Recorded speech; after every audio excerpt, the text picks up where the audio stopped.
This image, just released, shows for the first time, according to the Pakistan Taliban, the 7 attackers who carried out the deadly onslaught on the school in Peshawar. And here, a poignant collection, the everyday belongings of some of the innocent victims of that shattering assault.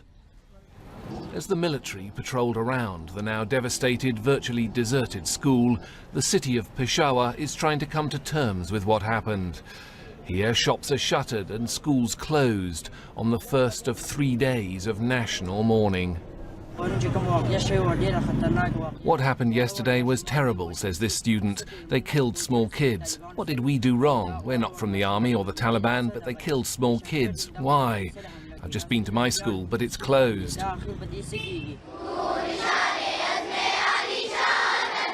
School children in Karachi singing the national anthem as here and across Pakistan they held prayers and vigils. Children have been targeted before in a country used to relentless violent attacks, but not like this, on this scale.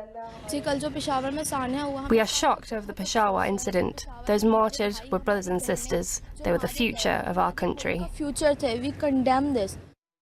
The shock and the grief over the attack by the Pakistan Taliban, from the carnage that left more than 130 school children dead, have reverberated around the country and the world.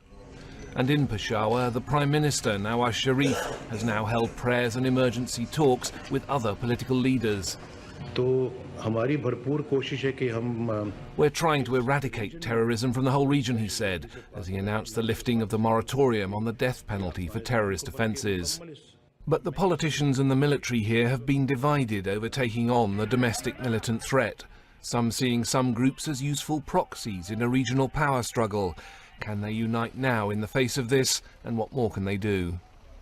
I think Pakistan government and the army is now under tremendous pressure to go after all the militants, whether they're Pakistani or Afghan. And Pakistan would have to decide whether they can still allow the Afghan Taliban and the Haqqani network to hide in Pakistan.